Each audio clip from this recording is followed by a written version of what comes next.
Well, hello. Peter Fox here from St Edward's Castle, Donington. As you can see, it's raining, the wind is howling, persistent rain and an occasional hail. It's a day when you want to curl up really with a nice cup of tea, and a good book by a nice log fire. In fact, it's just an ordinary English summer day, you might say. It reminds me of when we did the Pennine Way donkeys years ago. I want you to imagine that in those days I was young and incredibly handsome. Anyway, I've no idea whose idea it was. Chris, my younger brother, he insists it was my idea, my bright idea as he describes it. We decided we were going to walk the Pennine Way, which is not something you can do before tea. It takes a little while. You've got to get a bit committed about it. I say two of us decided. There were three of us actually did the walk. There was Chris, my younger brother. There was me trudging along at the back. And then there was Shep. Shep was my old English sheepdog. Sometimes in England we call that a Dulux dog. A huge shaggy sheepdog. Now, if you haven't done the Pennine Way with a waterlogged old English sheepdog getting affectionate in the middle of the night as you sit in your rain-soaked rucksack, usually after the dog has spent the whole day rolling in glutinous peat bog and mud and all sorts of unmentionable things. If you haven't had that experience, well, you haven't really had the full Pennine Way experience. I think we could say we had the full Pennine Way experience. Chris and I and our old English sheepdog Shep sharing a two-man tent in the rain. Because I'll swear I have never been as wet as I was on the Pennine Way. It seemed to rain continually. I don't want to give you the wrong idea. I mean, it didn't really rain all the time. There were whole minutes where the sun came out. But most of the time, it rained. Oh, man. It was a strange experience. I mean, mind you, we passed through some of the most beautiful countryside in the whole of the British Isles. I mean, there were mountains and valleys and little rippling streams and magnificent waterfalls. And I wish you could have seen it. I wish we could have seen it, because most of the time when we were walking past these wonderful sights and this marvellous vista, we were huddled against the wind and the rain, looking through the mist and the fog. Yeah, it was quite an experience. The thing was, on that kind of a venture, living under canvas in a tent, walking all day, every day, you get very, very close. And you got to talking about all sorts of things. I mean, sheepdogs are very good listeners. There's no two ways about that. And Shep and I became extremely close, sometimes rather closer than I wanted to be. Chris and I used to talk as well. As we made our way along the Pennine Way, we talked about all manner of things, really, the way lads do. I mean, we talked about girls. We talked about movies we'd seen. It being long, long ago in the dim and distant past, we talked about records we had listened to. I know. Remember records? You must be older than you look. Anyway, we talked about everything. We talked about politics. We talked about religion. And sometimes we just told jokes. We went mile after mile just telling jokes.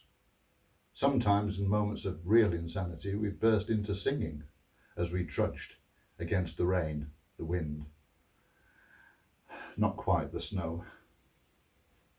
Yeah. I suppose we should have realised that we were going to get that kind of weather. After all, it was August. What can you expect? The thing was, sometimes we walked miles and miles and miles, and didn't actually say anything. You know, and it was fine. We were quite comfortable just walking along, nothing to say, just sharing the experience. Didn't actually need to talk. Sometimes the clouds would break open and the sun would stream through for a moment, and you'd find yourself standing in some wonderful place with some marvellous view. I mean, you know, places that come to mind: Malham Cove, Hardrow Force, Studley Pike, Lingill Bridge. And you just stand looking at all this beauty and didn't need to say anything, just looked at each other and shared the moment. Mind you, we did share the misery too. I remember one particular moment. We were somewhere just past Middleton in Teesdale, and it had been raining as usual all day. I mean, it was raining hard. It was what I call horizontal rain. And finally, as just before the daylight finished, we basically, desperate for anywhere else to camp, we found ourselves camping, putting the tent up in the howling wind and rain on this little island in the middle of this raging torrent, which was the stream all around us. Don't attempt this, any children that are listening.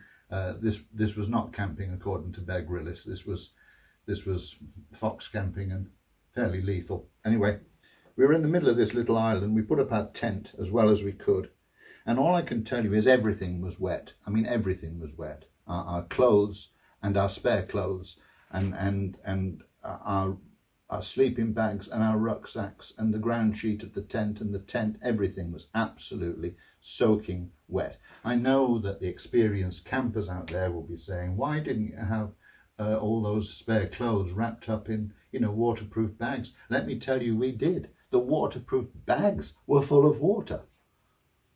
I remember with absolute clarity, elbowing the old English sheepdog out of the way. He, of course, was soaked and muddy and very affectionate.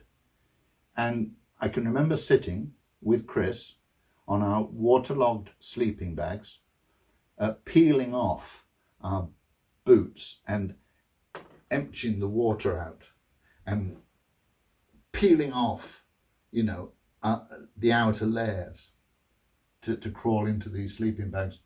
And I can remember distinctly sitting and watching our socks on our feet steaming. When you share experiences like that with someone, it changes you. It changes you and it changes the relationship for good and all.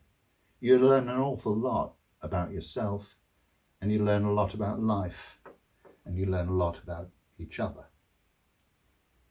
And in so many ways, it taught me that life is about having someone to share it all with. You know, the good bits and the bad bits, the funny bits, the sad bits. It's all much easier when there's someone beside you. And God is the perfect companion. You don't have to talk to him all the time, but you can talk to him about anything. And sometimes, if you just want to walk along side by side, no words needed, that's fine. You just share the experience. Yeah, I learned a lot on the Pennine Way. And I think I can honestly say my brother Chris, he learned a lot too. He learned that he never in his life wanted to go on any kind of anything like a camping trip ever again. He'd been as muddy as he ever wanted to be, as wet as he ever wanted to be, and he never ever went camping again. So he learned a lesson. I sadly, just as daft as ever. Oh, do you know, I think the sun's about to come out. God bless.